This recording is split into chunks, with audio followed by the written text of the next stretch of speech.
അപ്പോൾ നമ്മൾ കഴിഞ്ഞ വീട്ടിൽ എവിടെയാണ് പറഞ്ഞു നിർത്തിയത്? നമ്മൾ ഊട്ടിയിൽ നിന്ന് ഫുഡൊക്കെ കഴിച്ചിട്ട് ഉച്ചയ്ക്ക് ഫുഡൊക്കെ കഴിച്ചിട്ട് നിൽക്കുകയല്ലേ, അതിനുശേഷം നമ്മൾ പോയത് റോസ് ഗാർഡനിലോട്ടായിരുന്നു കേട്ടോ. അടിപൊളിയായിരുന്നു. അവിടെ കാണാൻ ഫോട്ടോസ് എടുക്കാനും ആൻഡൂസിന് കളിക്കാനും ഒക്കെ ഉള്ള സ്ഥലങ്ങളുണ്ടായിരുന്നു കേട്ടോ. അതുപോലെ തന്നെ ഏതൊക്കെ ടൈപ്പ് റോസസ് ആണ് നമ്മൾ കണ്ടിട്ടില്ലാത്ത കളർ വരെ ഉണ്ടായിരുന്നു കേട്ടോ.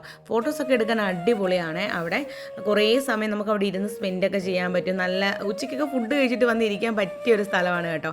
അതിനുശേഷം നമ്മൾ പിന്നെ പോകുന്നതെന്ന് പറഞ്ഞാൽ ബോട്ടിങ്ങിലാണ് കേട്ടോ. 6 മണി വരെ ടൈമുള്ളത് നമുക്ക് ബോട്ടിങ്ങിന്. അപ്പോൾ നമുക്ക് 6 മണിക്ക് മുമ്പ് തന്നെ നമ്മൾ ബോട്ടിങ്ങിന് ടിക്കറ്റൊക്കെ എടുത്തിട്ട് അവിടെ പോയി ഒന്ന് എൻജോയ് ചെയ്യാമെന്ന് വിചാരിച്ചു കേട്ടോ.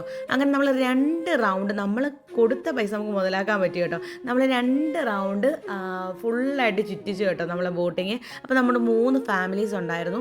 അങ്ങനെ ഞങ്ങൾ 3 ഫാമിലിയും കൂടെയാണ് 2 റൗണ്ട് ഇങ്ങനെ ചുറ്റി. നല്ല അടിപൊളി എക്സ്പീരിയൻസ് ആയിരുന്നു അതും. അപ്പോഴേക്കും നമുക്ക് നന്നായിട്ട് ഇരുട്ടി വന്നിട്ടുണ്ടായിരുന്നു കേട്ടോ. ആ ഒരു ടൈമൊക്കെ ആയിക്കഴിഞ്ഞാൽ അവിടെ സ്റ്റോപ്പ് ചെയ്യും. അവിടുത്തെ പരിപാടികളെല്ലാം ഒരു 6-6:30 ആകുമ്പോഴത്തേക്ക് ഊട്ടിയിലെ പരിപാടികളെല്ലാം ക്ലോസ് ചെയ്യും കേട്ടോ. അതിനുശേഷം നമ്മൾ പിന്നെ തൊട്ട് മേളിൽ തന്നെ ആയിട്ട് കുതിരസവാരി ഉണ്ടായിരുന്നേ. അപ്പോൾ നേരത്തെ ടാനിയെ കുതിരസവാരിക്കൊക്കെ പോയിരുന്നെങ്കിൽ ഇച്ചൂസ് ആദ്യമായിട്ടാണ്, അവൻ്റെ ഫസ്റ്റ് എക്സ്പീരിയൻസ് ആയിരുന്നു കേട്ടോ. അങ്ങനെ 2 പേരെയും കുതിരസവാരിക്കൊക്കെ കൊണ്ടുപോയിട്ട് ഇനി നമ്മുടെ പരിപാടിയൊക്കെ കഴിഞ്ഞ് ഇനി നമുക്ക് റൂമിലോട്ട് പോകണം കേട്ടോ. അപ്പോഴത്തേക്ക് ഒരു 6-6:30 ആയിട്ടുണ്ടായിരുന്നേ. അങ്ങനെ റൂമിൽ ചെന്നപ്പോഴത്തേക്ക് ഞാൻ ഒന്ന് കുളിച്ച് ഫ്രഷ് അവിടെ മെയിനായിട്ട് അവിടുത്തെ റൂമിൽ ഫാന് AC ഒന്നും വേണ്ട, എപ്പോഴും തണുപ്പല്ലേ. അപ്പം ഞാൻ ഇച്ചൂസിൻ്റെ ഡ്രസ്സൊക്കെ എടുത്ത് ആൻഡൂസിനെ ഒന്ന് ഫ്രഷാക്കി കുളിപ്പിച്ചിട്ട് ഇട്ട് കൊടുത്തു. അവന് പിന്നെ ഈ തണുപ്പൊന്നും ഒരു പ്രശ്നമുള്ള കാര്യമല്ല കേട്ടോ, അവന് തണുപ്പാണ് ഇഷ്ടം. അപ്പോൾ ഞാൻ ഫ്രഷായി വന്നപ്പോഴത്തേക്ക് ഇവിടെ ആൾക്കാർ ബ്ലാങ്കറ്റിൽ ഇങ്ങനെ കിടക്കുക എണീക്കാതെ, എല്ലാത്തിനെയും കുത്തിപ്പൊക്കി എണീപ്പിച്ചു കേട്ടോ. നല്ലൊരു റൂമായിരുന്നു നമുക്ക് കിട്ടിയത്. 2 വലിയ ബെഡും ഒക്കെ ഉണ്ടായിരുന്നേ.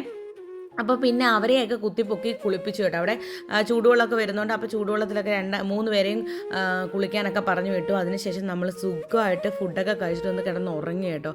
കാര്യം ഇവൻ നടക്കുന്ന കണ്ടോ, നിങ്ങൾ ശ്രദ്ധിച്ചോ? അവൻ ഉപ്പൂറ്റി താഴെ തൊടത്തില്ല, അത്രയ്ക്ക് തണുപ്പ്, തറയിൽ നമുക്ക് നിൽക്കാൻ പറ്റത്തില്ല. അവൻ താഴെ നിന്ന് ഒന്നും അറിയാതെ ഇറങ്ങിപ്പോയതാണ്. എന്നിട്ട് ബെഡിൽ വലിഞ്ഞു പിടിച്ച് കയറിയേ. അങ്ങനെ അന്നത്തെ രാത്രി നല്ല സുഖമായിട്ടൊക്കെ കിടന്നുറങ്ങിയതിന് ശേഷം പിറ്റേന്ന് രാവിലെ ഒരു 10 മണിയൊക്കെ ആയപ്പോഴത്തേക്ക് നമ്മൾ ഫ്രഷായിട്ട് പിറ്റേന്ന് കുറച്ച് സ്ഥലം കൂടെയൊക്കെ കാണാനുണ്ടായിരുന്നേ. അതിനുവേണ്ടി നമ്മൾ പോവുകയാണേ. ഇത് നമ്മൾ റൂമിൻ്റെ മേളിൽ നിന്നുള്ള വ്യൂ ആണ് ഇത് കേട്ടോ. നമ്മുടെ ആ ഡോറല്ല, വിൻഡോസ് തുറക്കുമ്പം കാണുന്ന വ്യൂ ആണ്.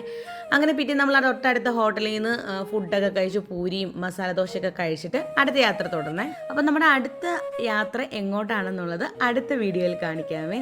അപ്പോൾ വീഡിയോ ഇഷ്ടമായിരുന്നെങ്കിൽ എല്ലാം ലൈക്കും കമൻറ്റ് ചെയ്യാൻ മറക്കല്ലേ. Okay, by.